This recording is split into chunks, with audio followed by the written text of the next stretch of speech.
The morning my son drove me to the care home, he hugged me longer than usual.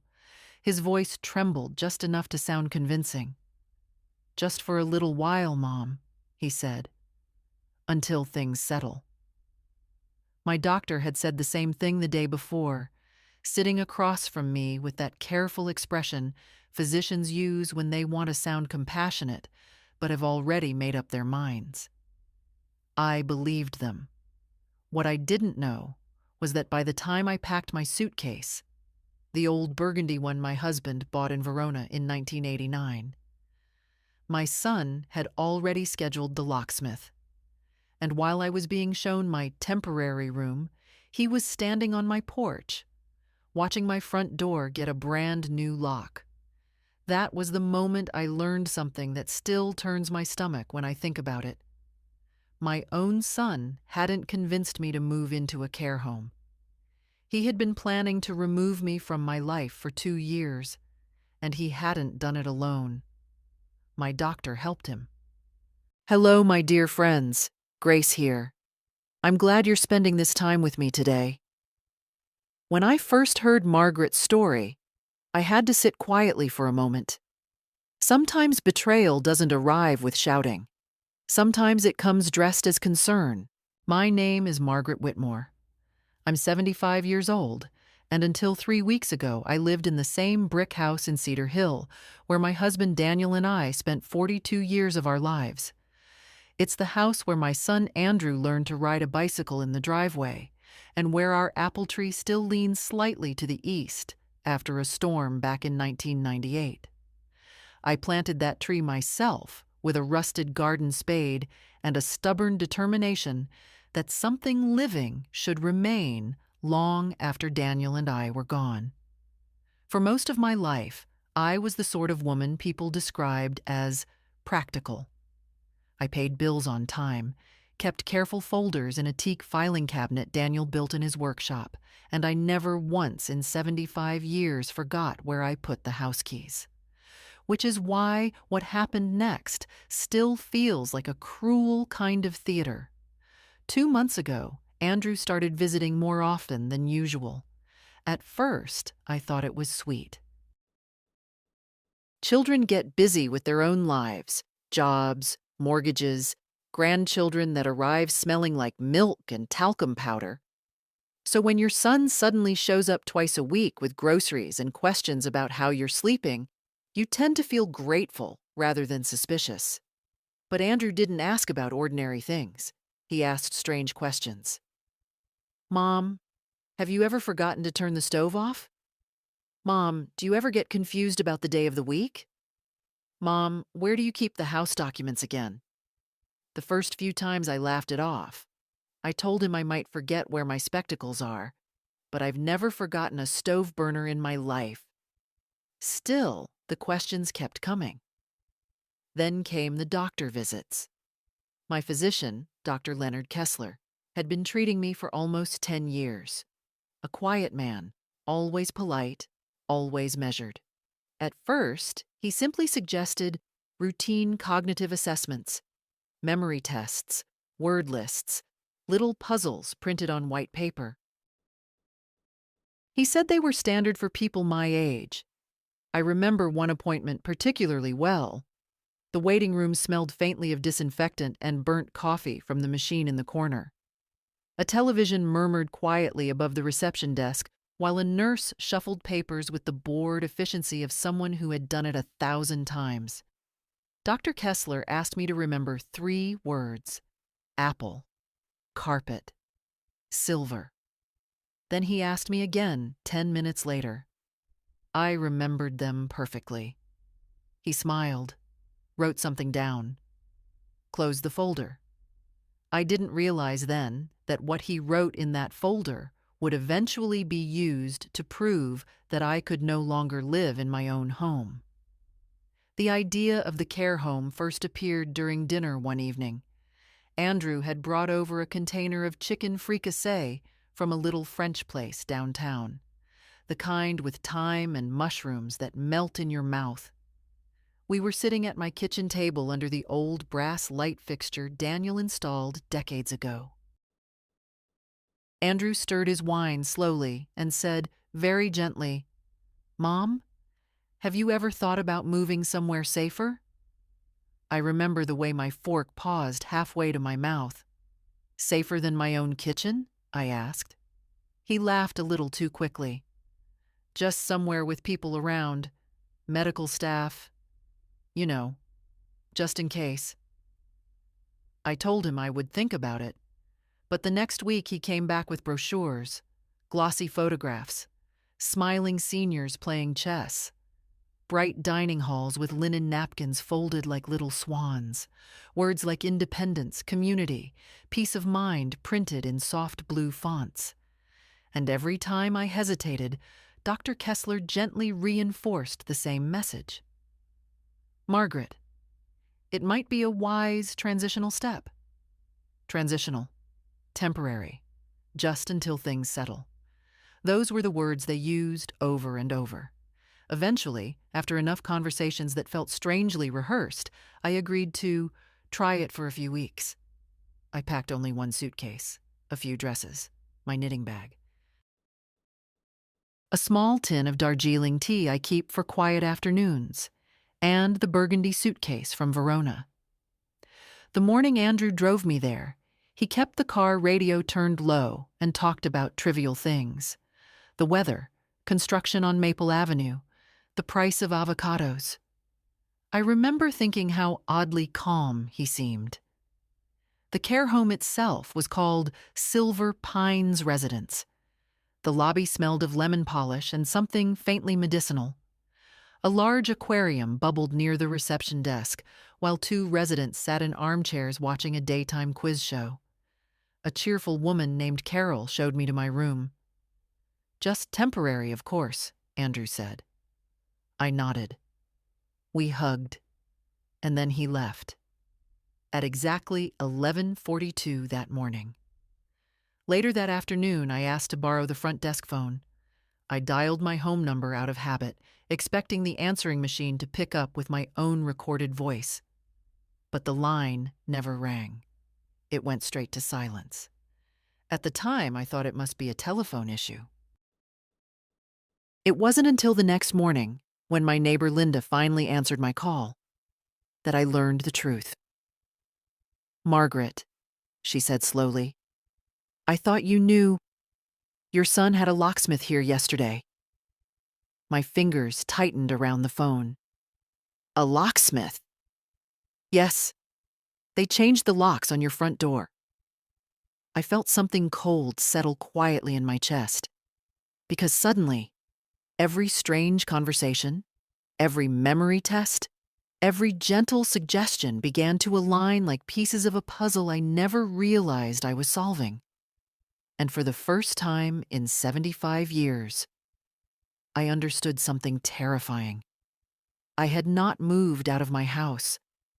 I had been removed from it. That first night in Silver Pines, I barely slept. The room they gave me was clean enough, I suppose. Too clean in the way places feel when they're scrubbed more for liability than comfort. The bed was narrow, the mattress stiff, and the curtains had a pattern of pale blue leaves that reminded me vaguely of hospital gowns. Someone had placed a bowl of wax fruit on the dresser beside a plastic lamp that hummed faintly when switched on. Temporary, I reminded myself. Just a few weeks. I unpacked slowly that afternoon, placing my things with quiet precision. My knitting bag went beside the armchair. My Darjeeling tea tin sat near the kettle. The burgundy suitcase from Verona slid neatly under the bed. When you reach 75, routines become small anchors. I made my tea exactly the way I always do. Water just below boiling, 2 minutes steeping, 1 drop of honey. But when I lifted the cup to my lips, the tea tasted wrong. Not the tea itself. The room. The silence in it. Silver Pines had a strange rhythm at night. Doors clicked shut. Distant televisions murmured through walls. Somewhere down the hall, a woman coughed in a dry, persistent rhythm, like an old metronome. At around 9 o'clock, a staff member knocked lightly and stepped in without waiting for an answer. A young man, perhaps 25, wearing pale green scrubs and an expression that hovered somewhere between polite and exhausted. "Just checking in, Mrs. Whitmore," he said. "Margaret," I almost corrected him. I had always disliked being reduced to my surname like a file in a cabinet. But I let it go. "I'm fine," I said. He glanced around the room quickly, ticking invisible boxes in his mind. "Dinner's served downstairs until 9:30. Tonight we've got shepherd's pie." The way he said it made it sound like an achievement. I thanked him and decided to go. Staying in the room felt worse than facing the dining hall. The corridor smelled faintly of disinfectant and something sweet, maybe overripe bananas. The carpet swallowed the sound of footsteps, giving the hallway an oddly muffled quality, like walking inside a thick coat. When I reached the dining room, several residents were already seated at round tables. Some stared quietly at their plates. Others watched the television mounted in the corner, where a cooking show played with the volume slightly too loud. A woman across from me introduced herself as Dorothy, 82, former librarian. Her hands trembled gently as she lifted her fork. "First week?" she asked. "Yes," I said. She nodded in the slow, knowing way of someone who had seen many first weeks. "They all say it's temporary," she murmured. Something in the way she said it made me pause. "What do you mean?" Dorothy shrugged lightly and took another bite of the shepherd's pie, which looked as though it had been assembled by someone who had only heard rumors of potatoes. "Families say that," she said. "Temporary." Then she added quietly, "Most don't come back." I told myself she was simply bitter. People sometimes grow bitter when life corners them. But later that night, after my call with Linda, the one where she told me about the locksmith, I sat in that small blue-curtained room and began replaying every conversation from the past 2 years. Andrew's questions, the sudden memory tests, Dr. Kessler's careful notes. I remembered one afternoon last winter when Andrew insisted on organizing my paperwork to make things easier. He had spent nearly an hour in Daniel's old study, opening drawers, asking about property taxes, insurance documents, even the deed folder Daniel kept wrapped in brown paper. At the time, I had simply made us both tea and admired his sudden sense of responsibility. Now that memory felt different. Sharper. Like discovering that a pleasant melody you've been humming for months is actually a warning siren played at a lower pitch. The next morning, I went to the reception desk. A woman named Carol, the same cheerful guide from yesterday, looked up with a practiced smile. "Good morning, Margaret. How are we today?" "We."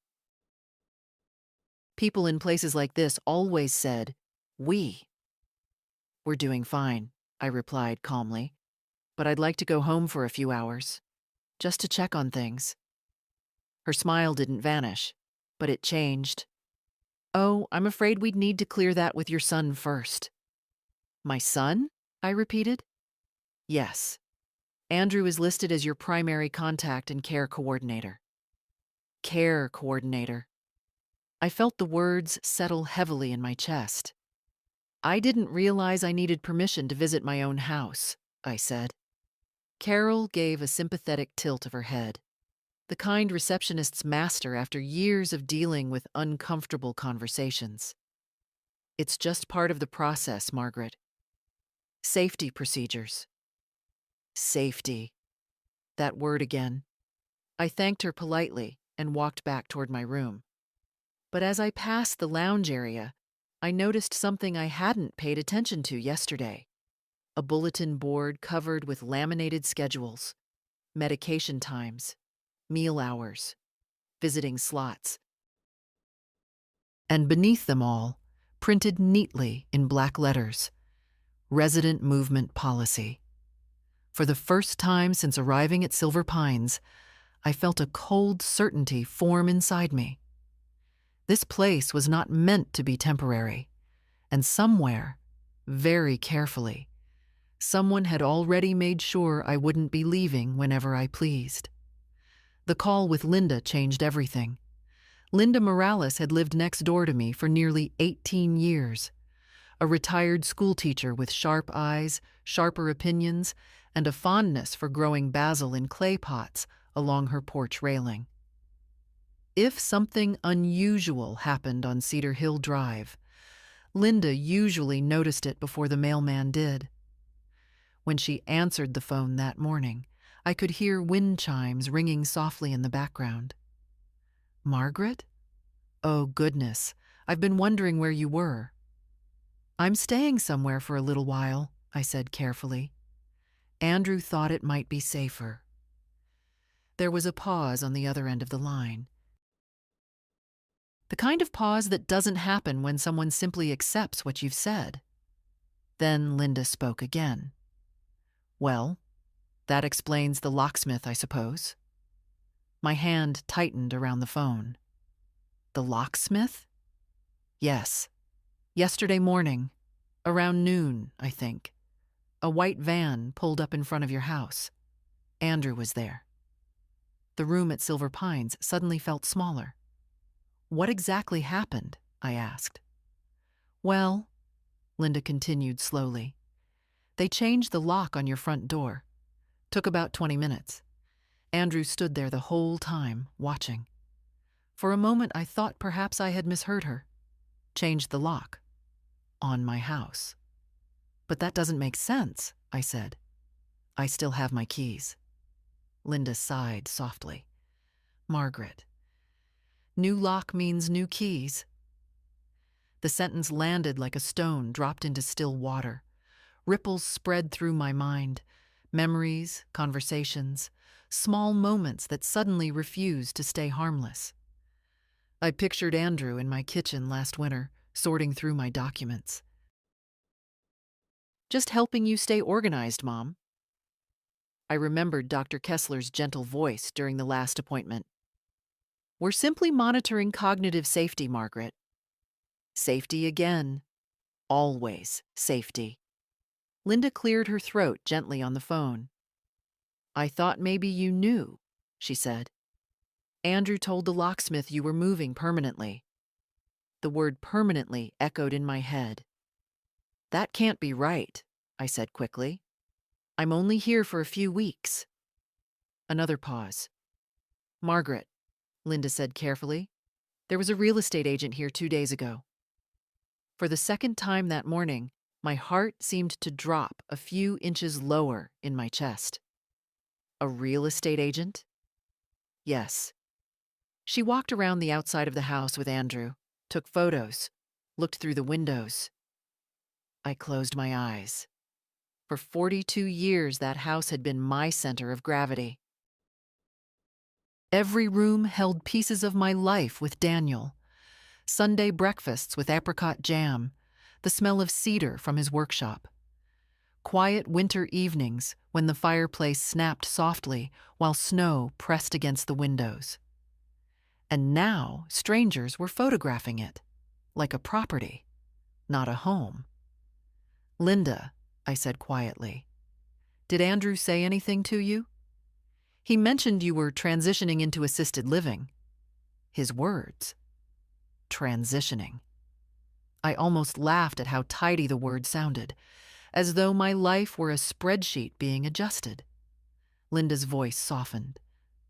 "Margaret, are you sure everything is all right?" I hesitated.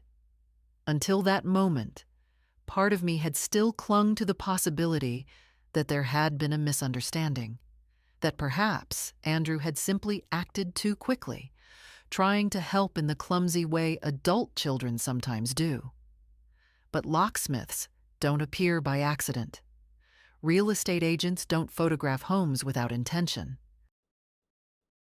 And doctors don't quietly support those decisions without documentation.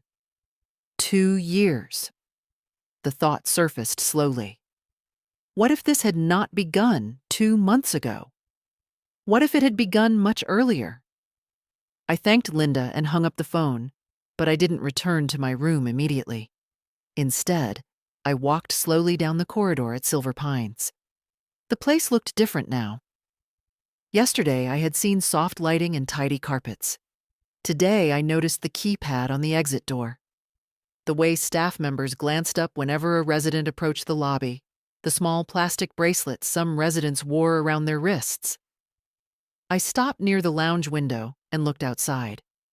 A delivery truck was unloading boxes near the back entrance. 2 nurses pushed a wheelchair across the courtyard while a man with silver hair stared silently at a bird feeder.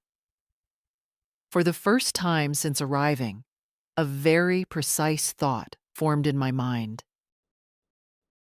If Andrew had already changed the locks, if a real estate agent had already photographed the house, then the decision about my future had been made long before I packed that burgundy suitcase.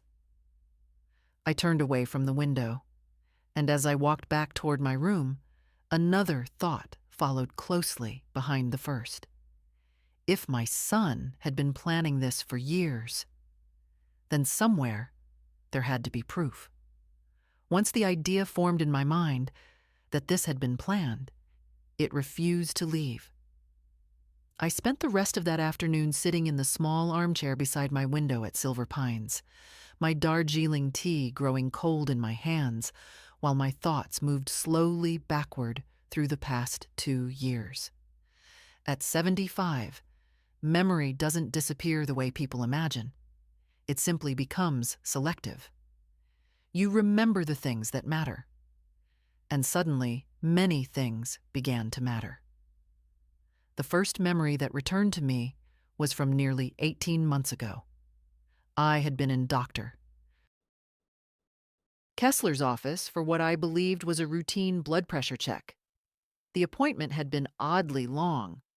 After the usual examination, he began asking a series of questions that felt strangely formal. Margaret, do you ever feel disoriented when you wake up? No. Have you experienced difficulty managing your household finances? No. Do you ever forget where you are while driving? I remember laughing at that one. Doctor, I've been driving the same 3 streets for 20 years. If I forget where I am, Cedar Hill Drive will have to move. He smiled politely, but he kept writing in the file. At the time, I thought nothing of it.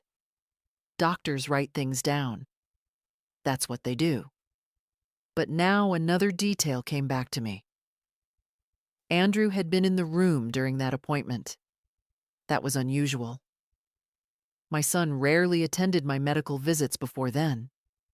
Yet suddenly, he had begun appearing more frequently, sitting quietly in the chair beside the desk, listening carefully as Dr.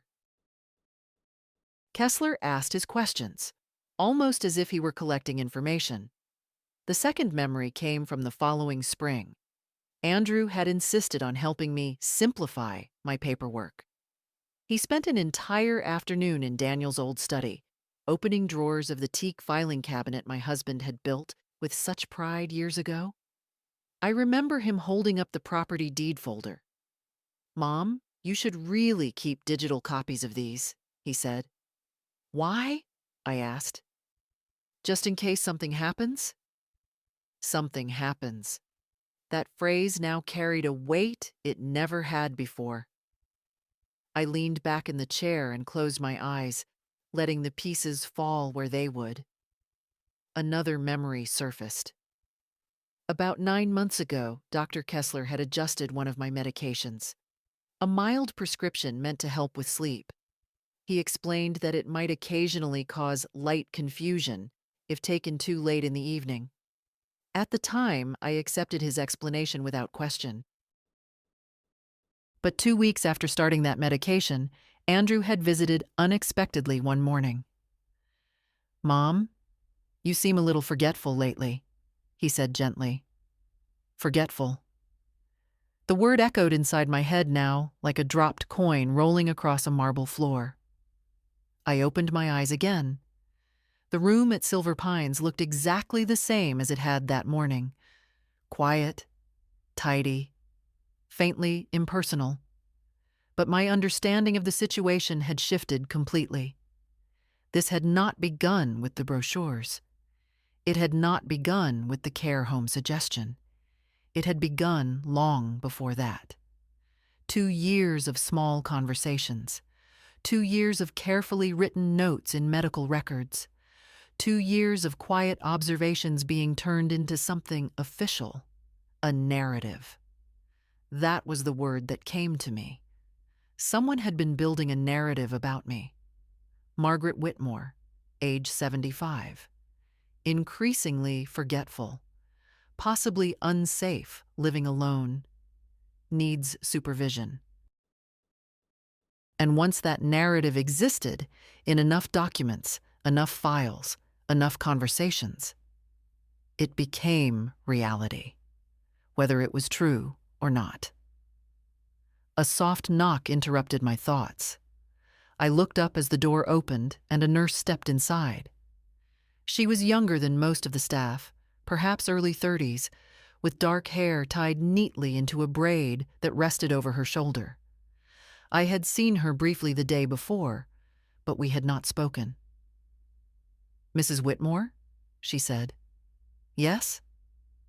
She stepped in and closed the door gently behind her. "I'm Elena," she said. "I just wanted to check how you're settling in." Her voice carried a softness that felt genuine rather than practiced. "I'm settling," I replied carefully. She nodded and glanced around the room before lowering her voice slightly. "You're new here," she said. "It can take some getting used to." I studied her face for a moment. There was something in her expression I couldn't quite place. Not pity, something closer to concern. "Tell me something honestly, Elena," I said.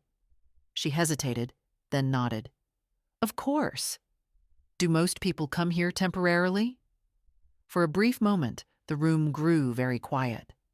Elena looked toward the door, then back at me. Finally, she said slowly, "Sometimes that's what families say." The same words Dorothy had used. My stomach tightened. "But?" I asked. Elena didn't answer immediately. Instead, she adjusted the sleeve of her uniform, clearly choosing her next words carefully.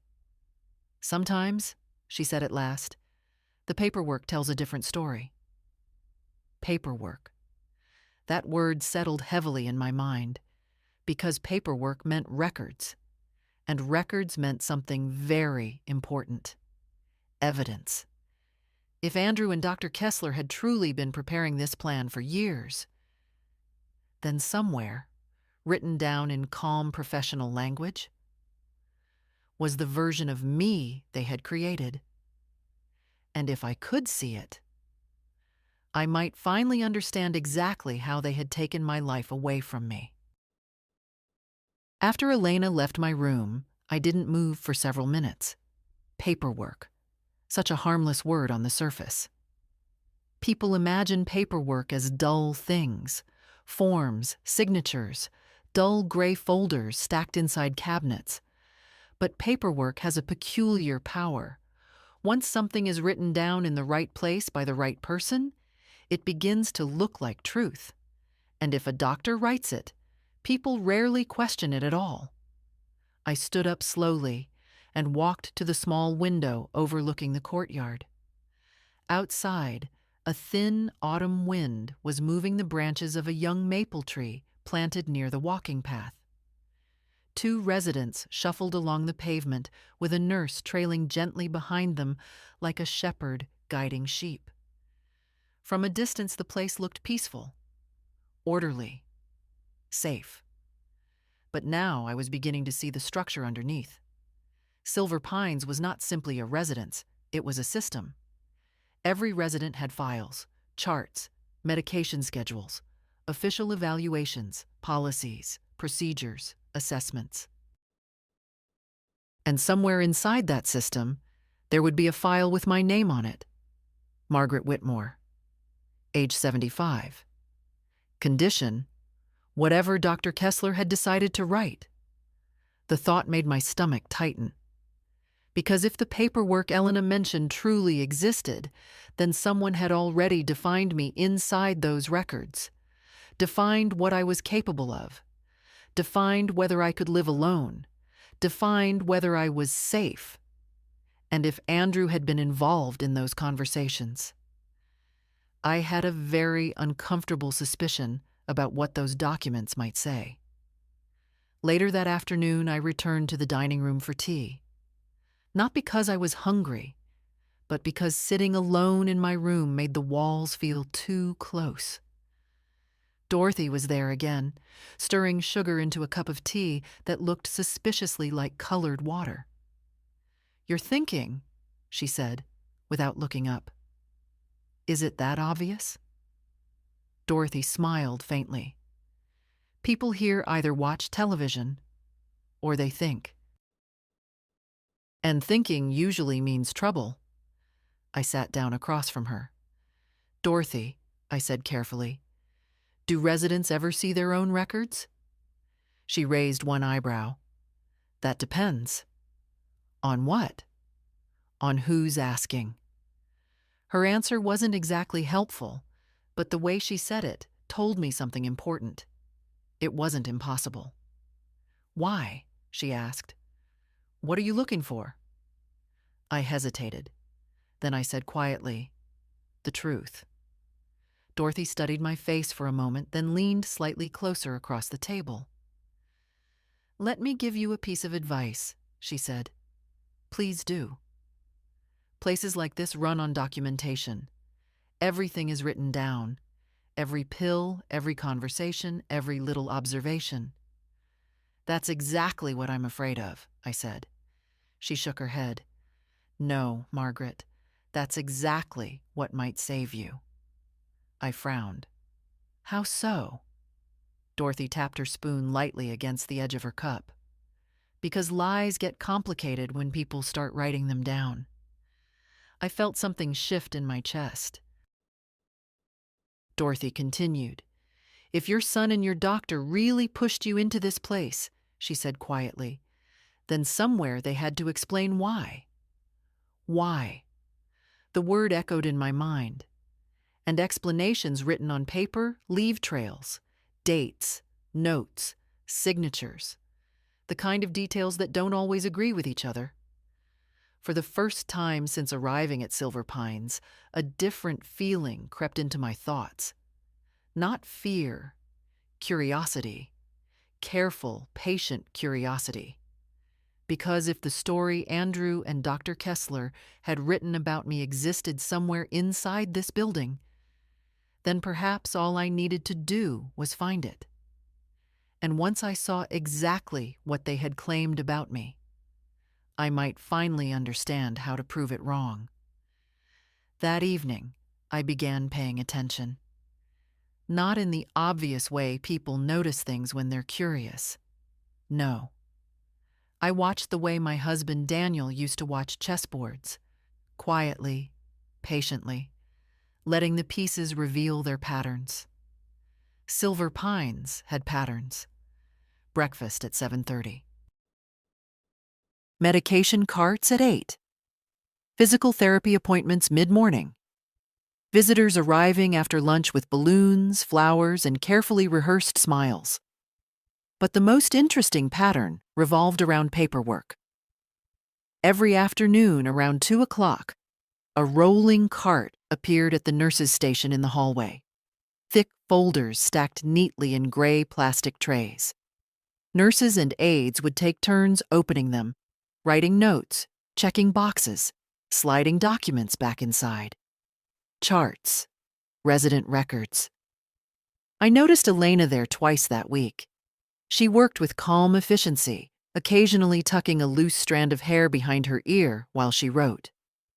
Unlike some of the other staff, she never spoke loudly over the residents. She lowered her voice when she needed to discuss something. Small details like that matter when you're trying to decide whether someone can be trusted.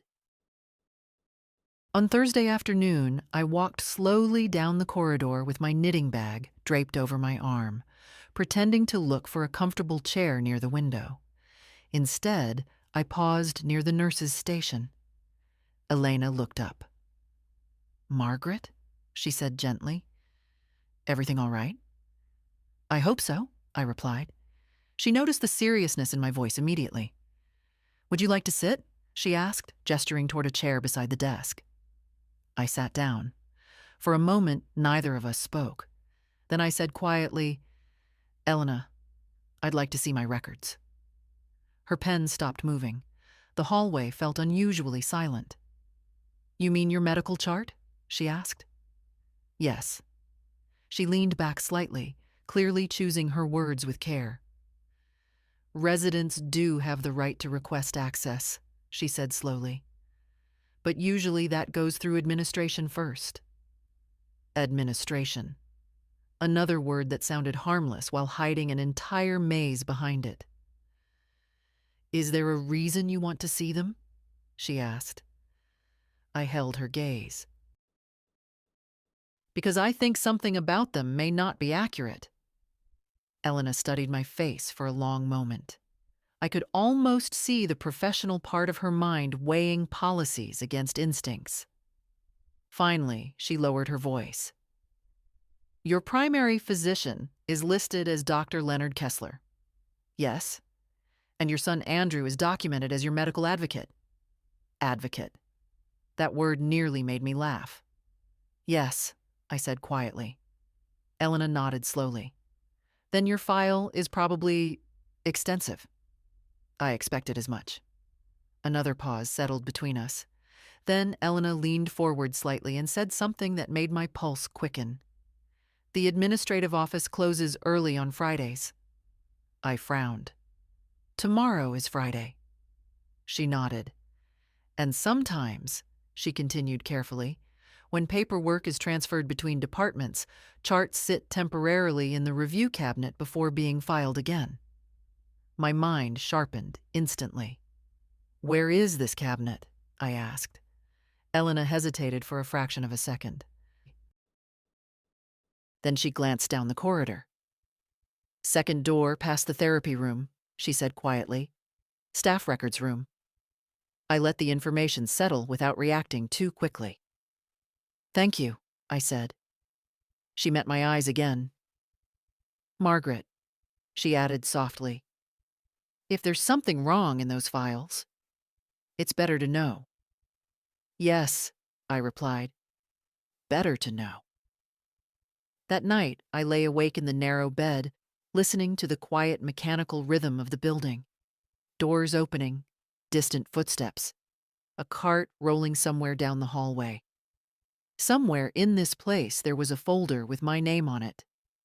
Inside that folder would be the official version of Margaret Whitmore, the woman Andrew and Dr. Kessler had described to the world. Forgetful, unsafe, unable to live alone.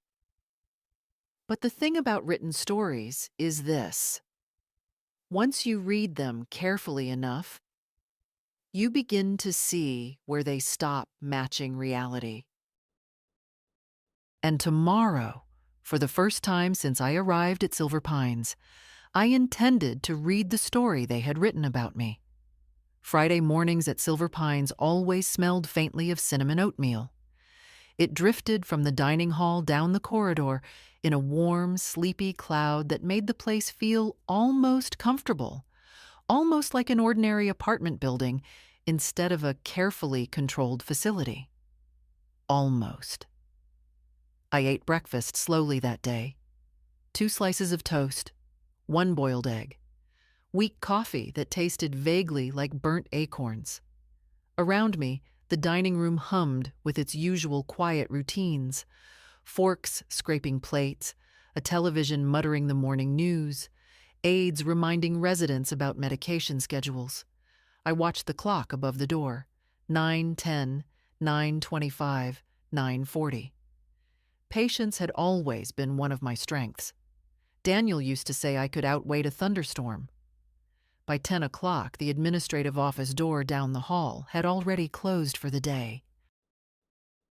I had seen the manager leave with a leather briefcase tucked under her arm. Now the building moved with a slightly different rhythm. Fewer supervisors. More routine. Exactly the kind of environment where small, unnoticed movements become possible. I returned to my room briefly, picked up my knitting bag, and stepped into the hallway as though I were simply looking for a sunny chair. The therapy room stood halfway down the corridor, its glass door revealing 2 residents slowly lifting rubber exercise bands under the supervision of a physical therapist. Second door past it. Just as Elena had said, the staff records room door looked completely ordinary. Beige paint, metal handle, a printed sign taped at eye level, authorized personnel only. The hallway was empty. I walked past the door once without stopping, then I turned around. My heart was beating faster now, not from fear exactly, but from the electric awareness that I was about to step directly into the machinery that had been built around me. I tried the handle. Unlocked. Inside, the room smelled faintly of paper and printer toner. Metal filing cabinets lined the walls. A desk sat near the window with a computer monitor, still glowing faintly in sleep mode. And against the far wall stood a tall gray cabinet. Review files. My pulse quickened. I closed the door gently behind me and walked over to the cabinet. Inside were dozens of folders arranged alphabetically, each tab labeled with neat printed names: Baker, Chen, Delgado. My fingers moved slowly through them. Foster, Grant, Henderson. Then I saw it. Whitmore, Margaret. The folder felt heavier than I expected when I pulled it free. I carried it to the desk and opened it carefully. The first page was a standard intake form. Name: Margaret Elaine Whitmore. Age: 75. Primary physician: Leonard Kessler, MD. Emergency contact: Andrew Whitmore. So far, nothing surprising. I turned the page. The next section contained medical notes. My eyes moved quickly across the lines. Patient demonstrates increasing episodes of disorientation. Reports from family indicate memory lapses. Recommended supervised living environment due to cognitive decline. Cognitive decline. I felt my jaw tighten. I kept reading. Many of the notes were written in Dr. Kessler's precise handwriting. Dates stretched back nearly 2 years. 2 years. The timeline was exactly as I had feared. But then I reached a page that made my stomach twist. It was a formal evaluation report. Under the section titled Family Observations, Andrew had written a statement. My mother has recently become forgetful and occasionally confused about daily tasks. I worry she may leave appliances on or wander outside at night. I stared at the sentence. In 75 years of life, I had never once wandered outside in the middle of the night. Not once. My eyes moved further down the page, and that's when I noticed something else. A note written by Dr. Kessler several months earlier. Family expresses concern about patient's financial decision-making, recommending review of property management and long-term guardianship options. Guardianship. The word made the room feel suddenly colder, because guardianship meant legal control, control over finances, control over property, control over where a person lived. My house. The pieces snapped together with terrifying clarity. This was never about my safety. This was about ownership. Andrew hadn't simply helped move me into a care home. He had been laying the groundwork to take control of everything I owned. I flipped another page, and there, clipped neatly into the file, was something that made my blood run cold. A signed document draft. Petition for guardianship review. The signature line for Andrew Whitmore had already been filled out. But the evaluation section, Doctor Kessler's final medical confirmation, was still blank, meaning the process hadn't been completed yet. Not yet. For the first time since opening the file, I allowed myself a slow breath.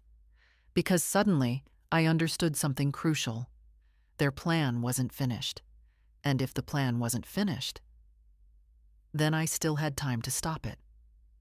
I closed the folder slowly. Not because I was finished reading it, but because my hands had started to tremble, and I didn't want the pages to shake. 2 years. 2 years of quiet notes, small observations, and carefully phrased concerns, building a portrait of a woman who barely resembled me.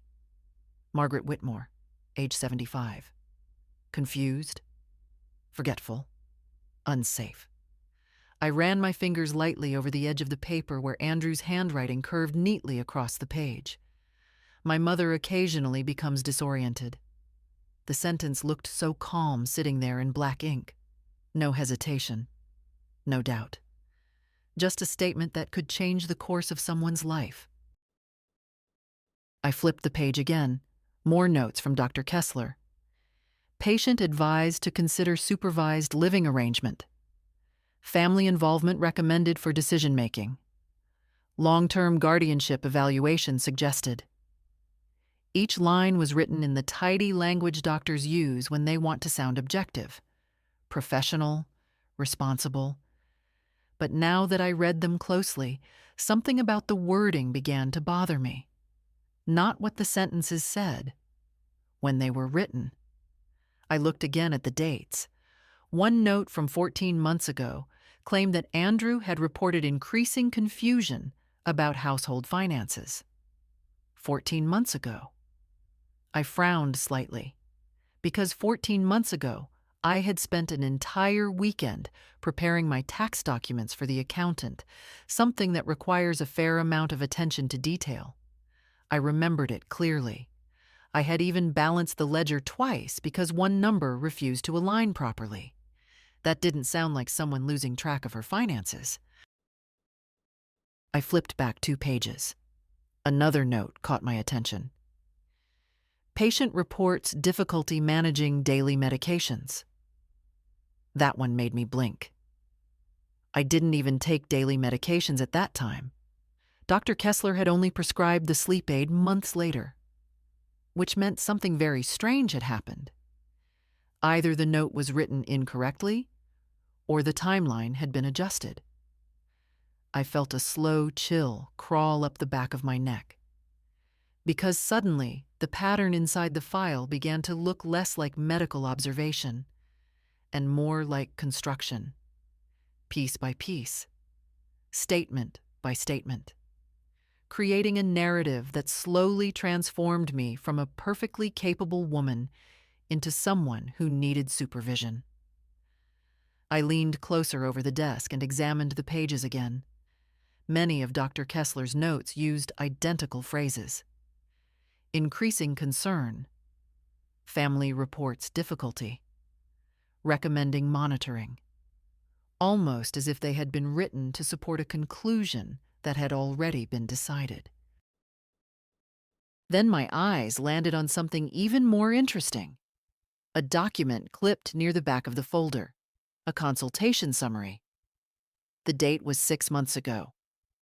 Under the section labeled Family Meeting, there was a short paragraph written by Dr. Kessler. Discussed future guardianship considerations with patient's son. Family expresses willingness to assume responsibility for patient's financial and residential decisions if cognitive decline progresses. I read the sentence twice. The wording seemed harmless at first glance, but something about it unsettled me. Family expresses willingness. That meant Andrew had already discussed guardianship with the doctor. 6 months ago. 6 months before I was ever shown a single brochure for Silver Pines. Which meant the idea of placing me here hadn't started with concern about my safety. It had started much earlier, in conversations I hadn't even been part of. I felt anger rise slowly inside my chest. Not the hot, explosive kind, but something colder and far more focused. The kind Daniel used to call engineering anger. The kind that doesn't shout, the kind that builds. I carefully returned the pages to the folder exactly as I had found them. But before closing it, I looked once more at the guardianship petition clipped to the back. Andrew's signature was already there. Confident, certain, as though the outcome were inevitable. But the doctor's final certification line remained empty. Blank. Waiting. And that blank space suddenly felt like the most important detail in the entire room, because it meant something very simple. Their story about me was not finished yet, and stories that aren't finished can still be changed. I returned the folder to the cabinet exactly the way I had found it. Whitmore, Margaret. The tab slid neatly back between Walters and Yamamoto, disappearing into the quiet order of the filing system as though nothing had happened. For a moment, I simply stood there in the staff records room, listening. A cart rattled somewhere down the hallway. A distant voice laughed. The building continued its slow, indifferent rhythm. No one had noticed me. Good. I walked calmly back to my room, knitting bag over my arm, exactly the way I had come. The key to moving unnoticed, I've learned over the years, is to behave as though you belong wherever you are. By the time I reached my room, however, the calm mask began to slip. I sat down in the armchair and let the weight of what I had just discovered settle into place. Andrew had already signed the guardianship petition. That meant he wasn't simply helping me transition into assisted living. He was preparing to legally control my life. Guardianship is not a small thing. It means a court can declare a person incapable of managing their own affairs. Once that happens, the guardian gains authority over finances, property, medical decisions, sometimes even where the person lives. In other words, if Andrew succeeded, my house would no longer truly belong to me. And judging by the photographs Linda mentioned, he had already begun acting as though it didn't. But the most important detail remained the same. The doctor's final certification line was still blank, which meant Dr. Kessler had not yet submitted the official medical declaration that I was mentally unfit. Without that declaration, the guardianship process couldn't move forward. I stood and began pacing slowly across the room. One thing had become very clear. Andrew and Dr. Kessler were not improvising. They were following a process, step by step. First, build a record of concern. Second, place me in a supervised environment. Third, complete the guardianship certification. Fourth, I didn't need to read the rest of the plan to understand it. Once guardianship was approved, Andrew could legally manage my finances, including my house.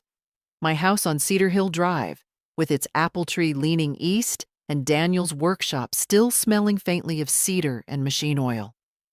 I stopped pacing and looked out the window again. The courtyard maple tree rustled softly in the wind. For the first time since arriving at Silver Pines, the fear that had been hovering over me began to change shape. Fear is a strange emotion. At first it freezes you, makes everything feel heavy and uncertain. But once you understand exactly what you're afraid of, fear becomes information, and information can be used. I sat down at the small desk beside the bed and pulled a notepad from the drawer. Then I began writing. Dates, notes, questions. The timeline from the folder was still fresh in my mind. 14 months ago. First, financial confusion note. 9 months ago. Medication change. 6 months ago. Guardianship conversation between Andrew and Dr. Kessler. 2 weeks ago, brochures for Silver Pines. 3 days ago, locksmith. 2 days ago, real estate agent. Today, I discovered the file. Seeing it written in front of me made something painfully obvious. Andrew believed he was already near the finish line. He believed the narrative had been built successfully. All that remained was the doctor's final certification, and then the court process. But what Andrew didn't know, what neither he nor Dr. Kessler could possibly know yet, was that I had seen their story. And once you've read the story someone writes about you, you can start finding the parts that don't make sense. The lies, the contradictions, the little details that collapse when someone begins asking the right questions. I set the pen down and looked at the list. The plan Andrew had built over 2 years looked impressive on paper. But like many plans, it had one critical weakness. It depended on everyone believing I was exactly the woman described in those medical notes. Confused, forgetful, passive. A woman who would quietly accept whatever decisions were made for her. I leaned back in the chair and allowed myself a slow breath. Because Andrew had made one very serious mistake. He had built an entire strategy around a version of his mother that didn't exist anymore. And now that I understood his plan, it was time to start dismantling it. Once you understand a plan, the next step is patience. That weekend, I behaved exactly the way Andrew expected me to behave. I attended the morning stretching session in the lounge. I drank the weak coffee in the dining hall. I even sat through a game of bingo on Saturday afternoon beside Dorothy, who whispered sarcastic commentary about the numbers like a sports announcer narrating a particularly dull match. On the surface, I was simply another elderly woman settling into life at Silver Pines. Inside my mind, however, I was working. Every plan has pressure points, places where it relies on assumptions rather than facts. My job was to find them. The first pressure point was Dr. Kessler. Without his final medical certification, the guardianship petition Andrew had signed meant nothing. Courts require professional confirmation before declaring someone mentally incompetent, which meant that sooner or later, Dr. Kessler would need to evaluate me again. And when he did, he would expect to see the same woman described in his notes: forgetful, confused, declining. That assumption gave me an advantage.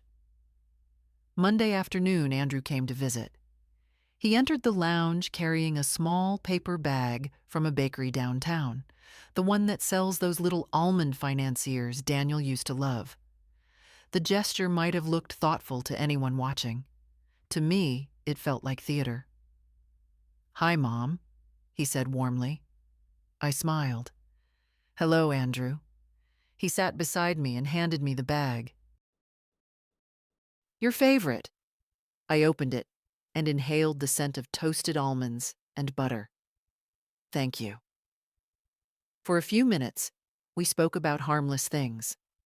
The weather, the traffic near Maple Avenue, a neighbor's dog that had apparently learned to open trash cans. Then Andrew shifted slightly in his chair. "How are you settling in here?" he asked. "Quite well," I said calmly. He nodded, clearly relieved. "That's good. We just want you somewhere safe." Safe? There it was again. I looked at him carefully. "You've been very busy lately," I said. "Oh?" "Linda told me about the locksmith." Andrew froze for the briefest fraction of a second. Then he recovered. "Oh, that," he said quickly. "Just a precaution. You know how empty houses can attract trouble." A neat explanation. Prepared. "And the real estate agent?" I asked. His expression tightened slightly. "I was just exploring options," he said. "Nothing decided." I nodded slowly, letting the silence stretch. Andrew had always hated silence. Sure enough, he spoke again. Dr. Kessler actually wants to check in with you later this week, he said. Just a routine evaluation, nothing stressful. There it was, the final step of the plan. Of course, I said pleasantly. Andrew studied my face for a moment, as though searching for signs of confusion or resistance. He found none. Good, because the woman sitting beside him looked exactly like the one he expected. Quiet, cooperative, slightly tired. But inside, something very different was happening.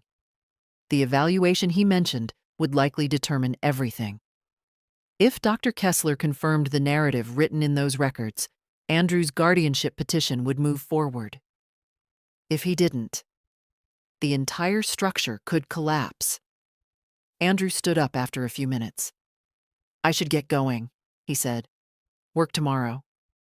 He leaned down and kissed my cheek. Everything's going to be all right, Mom. I watched him walk out of the lounge. The door closed softly behind him. Dorothy, who had been pretending to read a magazine nearby, leaned over. That looked tense, she murmured. Perhaps, I said. She studied me curiously. You don't look worried. I smiled faintly. That's because I finally understand the situation. And understanding changes everything. I folded my hands calmly in my lap, because now I knew when the final move in Andrew's plan would happen. Dr. Kessler's evaluation. The appointment that would decide whether I remained Margaret Whitmore, the woman who owned her life, or the version of me written in a folder inside a gray cabinet. Fortunately for me, doctors sometimes forget one important thing. Patients can prepare for evaluations too. Wednesday arrived quietly.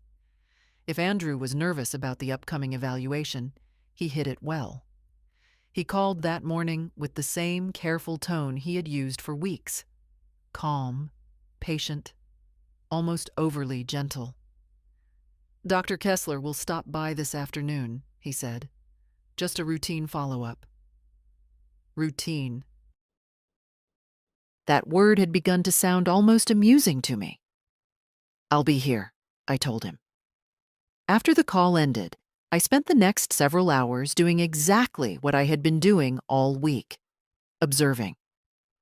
Silver Pines had begun to feel less like a maze and more like a map. I knew when the medication carts rolled through the hallway. I knew which nurses worked the afternoon shift. I even knew that the large clock in the lounge ran about 3 minutes slow. These details might sound small, but small details are how you stay grounded when people are trying to convince the world you're losing your mind. At around 3 o'clock, Elena appeared at my door. He's here, she said softly. I nodded and stood up. Thank you. We walked together toward a small consultation room near the nurses' station. The room looked exactly like a dozen other medical offices I had visited in my life. Neutral walls, a desk, 2 chairs, and a faint smell of disinfectant that never quite fades. Doctor. Leonard Kessler sat behind the desk when I entered. He looked exactly the same as always. Gray suit, calm posture. That professional expression doctors learn somewhere during medical school. Margaret, he said warmly. Good to see you. Doctor. I sat down across from him. Andrew sat beside the desk, leaning slightly forward as though this meeting were extremely important, which, of course, it was. Dr. Kessler opened a thin folder in front of him, likely a condensed version of the records I had already read. How are you adjusting to Silver Pines? He asked. Quite comfortably, I replied. He nodded and began the familiar sequence. Have you experienced any recent confusion about time or place? No. Any difficulty managing your daily activities? None. His pen moved across the page. The questions continued for several minutes. Some were the same memory prompts he had used before. Please remember these 3 words: apple, carpet, silver. I almost smiled. Apple, carpet, silver, I repeated. 10 minutes later, he asked again. Apple, carpet, silver, I said. Andrew shifted slightly in his chair. Dr. Kessler continued. Do you feel safe managing your personal finances? Yes. Have you recently left appliances on or forgotten important tasks? No. My answers were calm, clear, precise, not defensive, not emotional, simply accurate. After about 20 minutes, Dr. Kessler closed the folder. Well, he said slowly, your responses seem quite consistent today. Andrew's jaw tightened slightly. What does that mean? He asked. Dr. Kessler adjusted his glasses. It means that Margaret appears oriented and capable during this evaluation. Andrew leaned forward. But I told you about the confusion she's been having. I watched Dr. Kessler carefully. For the first time since entering the room, he seemed slightly uncomfortable. Well, he said, family observations are important, but clinical assessment must rely on direct examination. The room grew quiet. Andrew's voice dropped a little. So you're saying she's fine? Dr. Kessler didn't answer immediately. Instead, he looked at me again. Margaret, he said, do you feel capable of managing your own living arrangements? I met his gaze steadily. Yes, doctor, I said. For a moment, no one spoke. Then Dr. Kessler slowly closed the folder. I will need to review the full record before making any final recommendations, he said carefully. Final recommendations. The phrase hung in the air, because everyone in the room understood what that meant. The final certification Andrew needed for the guardianship petition had not been given. Not yet. Andrew stood up abruptly. I think we should talk about this privately, he said to the doctor. Dr. Kessler nodded. Of course. I rose calmly from my chair. Thank you for the evaluation, doctor. He gave a polite smile. Thank you, Margaret. As I stepped out into the hallway, Elena glanced up from the nurse's station. Her eyes searched my face. Well? She asked quietly. I allowed myself the smallest smile. For the first time in 2 years, I said softly.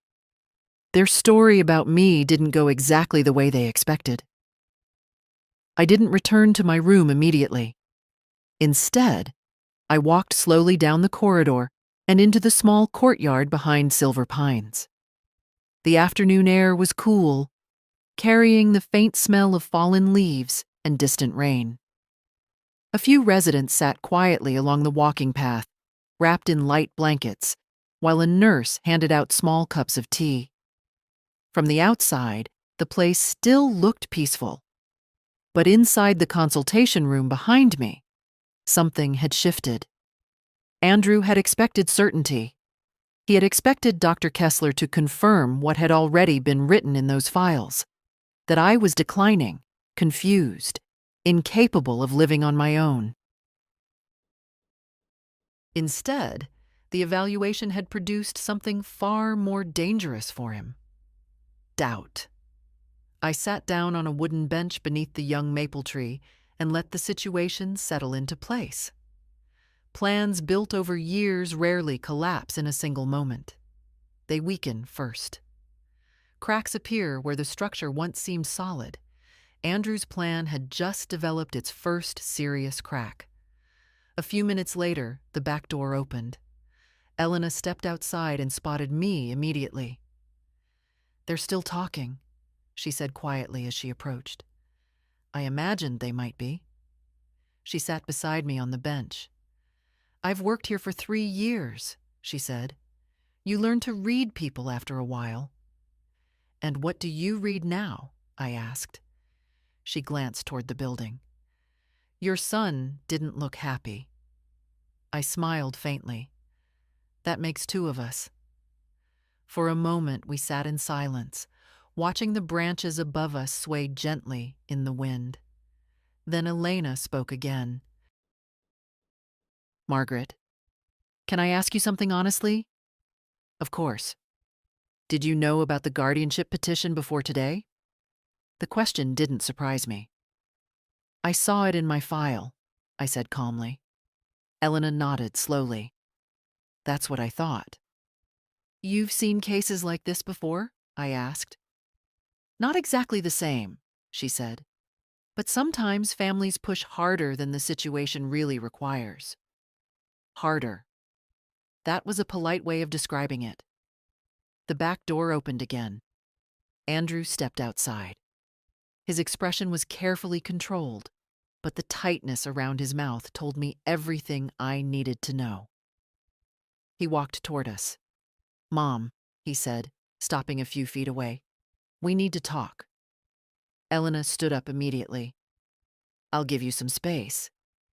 As she walked back inside, Andrew turned toward me.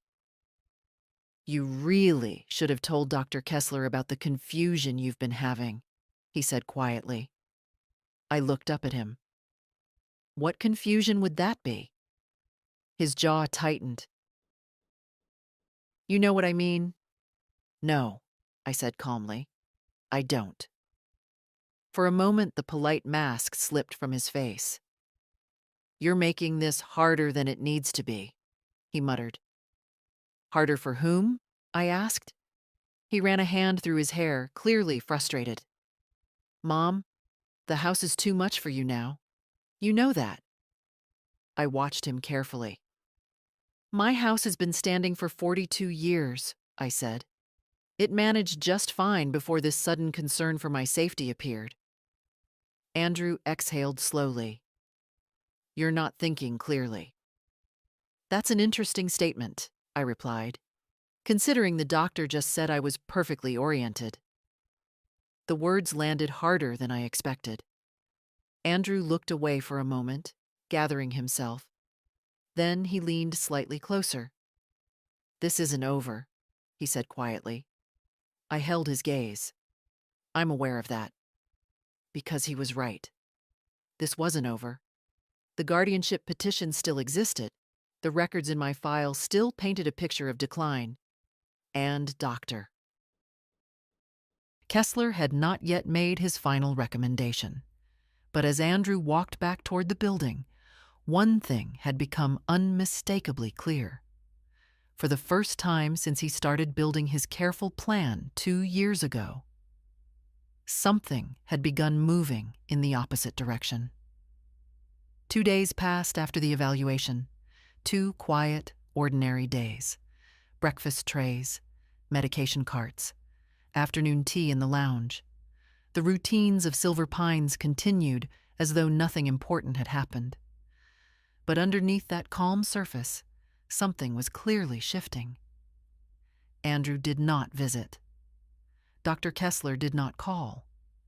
And I noticed Elena watching the hallway more often than usual, as if she expected something to happen at any moment. Late Friday morning, the receptionist announced that I had a visitor. When I walked into the small meeting room near the entrance, I found not one person waiting, but 3. Andrew, Dr. Kessler, and a woman I had never seen before, sitting neatly at the table with a leather briefcase open in front of her. "Mom," Andrew said stiffly. The woman stood. "Mrs. Whitmore," she said professionally. "My name is Sandra Lowell. I'm a legal coordinator working with your son regarding the guardianship review." So the next step had arrived. They had moved the process forward. I sat down across from them calmly. "Good morning," I said. Sandra opened a folder and began speaking in the steady tone of someone accustomed to uncomfortable meetings. "As you may know, your son has filed a preliminary guardianship request. This is a standard review process designed to determine whether additional assistance with personal and financial decisions would benefit you." Benefit. Another one of those polite words. I glanced briefly at Andrew. He avoided my eyes. Sandra continued. As part of this process, Doctor, Kessler has been asked to provide a final medical evaluation confirming whether guardianship is appropriate. There it was, the moment Andrew had been building toward for 2 years. Sandra turned slightly toward the doctor. Dr. Kessler, have you completed your review of the medical record? The room grew very quiet. Dr. Kessler folded his hands on the table. I have, he said. Andrew leaned forward slightly. Sandra nodded. And your conclusion? Dr. Kessler looked at the folder in front of him for a moment before speaking. My conclusion, he said slowly, is that the current documentation contains several inconsistencies. Andrew's head snapped toward him. What? Sandra frowned slightly. Could you clarify? Dr. Kessler opened the folder and slid several pages across the table. Some of the earlier notes describing cognitive decline rely entirely on second-hand reports rather than direct observation, he explained. Andrew shifted uncomfortably. I told you what was happening, he said. Yes, Dr. Kessler replied evenly. You did. He turned another page. However, during my recent evaluation, Mrs. Whitmore demonstrated full orientation, intact memory recall, and no observable impairment in reasoning. Sandra looked from the doctor to Andrew.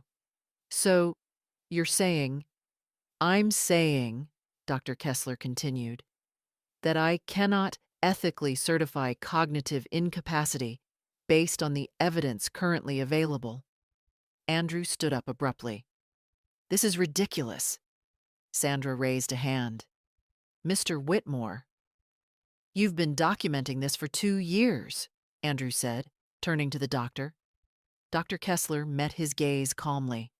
I documented concerns, not incapacity. The difference was enormous, and everyone in the room understood it. Sandra closed the folder slowly. In that case, she said carefully, the guardianship petition cannot proceed. The words landed like a stone dropping through water. Andrew looked at me then, really looked at me, for the first time since the meeting began, not as his aging mother, but as someone who had just dismantled the outcome he had expected.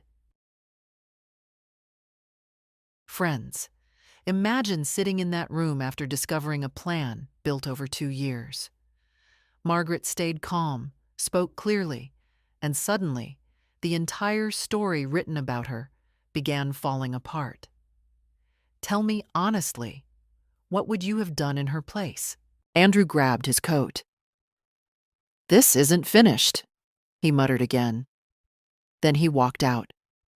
The door closed behind him, and for the first time since the locksmith had changed the locks on my front door, the balance of power in the room had completely changed. When the door closed behind Andrew, the silence in the room felt heavier than anything that had been said. Sandra Lowell gathered the papers slowly, sliding them back into her folder with the careful movements of someone who understood that the entire meeting had just taken an unexpected turn. Well, she said finally, that changes the legal situation considerably. Dr. Kessler remained seated, his hands folded in front of him. Yes, he replied quietly. It does. Sandra turned toward me. Mrs. Whitmore, without a physician's certification of incapacity, the guardianship petition cannot move forward. Your son may attempt to refile in the future, but based on today's evaluation, there is no legal basis for the request. In other words, Andrew had just lost the most important piece of the plan he'd been building for 2 years. I nodded calmly. Thank you for clarifying that. Sandra closed her briefcase. There is one additional matter, she said. I looked at her. Because the petition was filed citing concerns about your ability to manage your own affairs, the court typically recommends that the individual be offered the opportunity to review those concerns independently. Meaning? I asked. Meaning you have the right to request a formal review of the documentation used to support the petition. The documentation. The same notes I had already read in that gray cabinet. But hearing it said aloud in a legal context changed the weight of the situation. Because once those records were reviewed formally, every inconsistency inside them would matter. Dates, statements, claims. I glanced briefly at Dr. Kessler. He avoided my eyes for a moment. Sandra stood.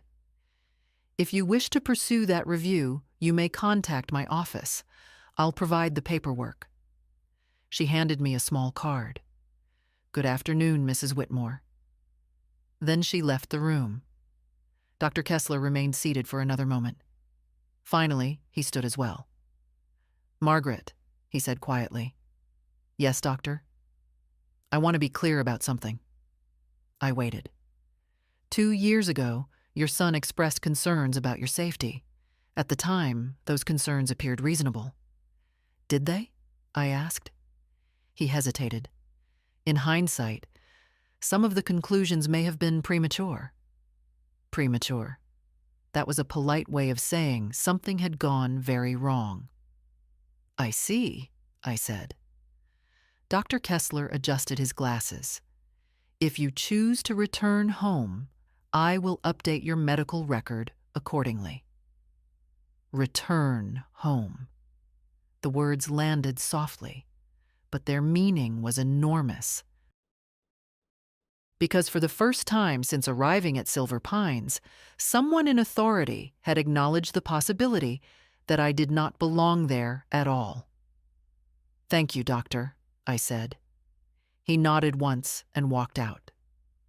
I remained in the room alone for a few moments. The quiet felt different now, not oppressive, open. Eventually, I stood and walked slowly back into the hallway. Elena looked up from the nurse's station the moment she saw me. Well? She asked. I stopped beside the desk. The guardianship petition is finished, I said. Her eyes widened slightly. Finished? For now. A slow smile spread across her face. I had a feeling. Dorothy was sitting in the lounge again when I passed by. She lowered her newspaper. Judging by your expression, she said, something interesting just happened. I paused beside her chair. You remember what you said the other day? I asked. About documentation? Yes. Dorothy grinned. Lies get complicated when people start writing them down. I nodded. That's exactly what happened. But as I continued walking toward my room, another thought settled quietly in my mind. Andrew's plan had just collapsed. The guardianship petition had failed, but the locksmith had still changed the locks on my house. And somewhere on Cedar Hill Drive, strangers had already taken photographs of a home that did not belong to them, which meant that while one part of the story had ended, another part was only just beginning. 3 days later, I left Silver Pines. Not dramatically. No shouting, no arguments in the hallway, just a quiet discharge form, a signature at the front desk, and Elena handing me the same burgundy suitcase I had arrived with. You'll be all right? She asked. I smiled. I've been all right for 75 years. Dorothy waved from the lounge as I passed. Go enjoy your house, she called. I intend to, I replied. The taxi ride across town felt strangely familiar. The same streets, the same grocery store on Maple Avenue, the same bakery where Andrew had bought those almond financiers. Life had continued normally outside those walls. Only mine had been paused. When the taxi turned onto Cedar Hill Drive, my heart began beating a little faster. My house stood exactly where it always had, the brick walls warm in the afternoon sun, the apple tree still leaning gently to the east like an old friend waiting patiently. But as the taxi pulled into the driveway, I saw it immediately. The new lock. Linda stepped out onto her porch the moment she saw the car. "Margaret," she called. I stepped out of the taxi. "Well," I said, looking up at the house. "Here we are." Linda crossed the lawn toward me. "I heard what happened," she said quietly. "Andrew stopped by yesterday. Looked furious." "I'm not surprised." She glanced at the door. "You still can't get in, can you?" I looked at the shiny brass lock that did not belong there. "No," I said calmly. Then I walked up the front steps and ran my hand lightly over the wood of the door Daniel had installed 42 years earlier. For a moment, I simply stood there, not angry, not defeated, just thinking. Then I reached into my purse and pulled out my phone. "Who are you calling?" Linda asked. "A locksmith." She blinked. "Another one?" "Yes." The man arrived about 30 minutes later in a white van, the same kind Linda had described earlier in the week. He examined the lock, nodded once, and opened his toolbox. "Won't take long," he said. I stood on the porch while he worked. Metal clicked softly. Tools turned. The new lock came free from the door as easily as the last one had been installed. 20 minutes later, he handed me a small set of keys. All set. I paid him and thanked him. Then I stood there holding the key for a moment before sliding it into the lock. The door opened with the same familiar creak it had always had. Inside, the house smelled exactly the same. Cedar. Old books. A faint trace of machine oil from Daniel's workshop. I stepped across the threshold slowly. Nothing had changed, and yet everything had. I walked through the rooms quietly. The kitchen table where Andrew had once done his homework. The living room where Daniel used to read the newspaper every Sunday morning. The hallway where our family photographs still hung in their wooden frames. Finally, I returned to the front door. Linda was still standing outside. "Well?" she asked. I looked around the house once more. "I think," I said slowly, "I'll be just fine. Well, friends. Margaret got her house back, but families are complicated things. Some people will say she should forgive her son. Others might say trust, once broken like that, never returns. What do you think? And if this story moved you, don't forget to like the video, subscribe to the channel, and tell me your thoughts in the comments.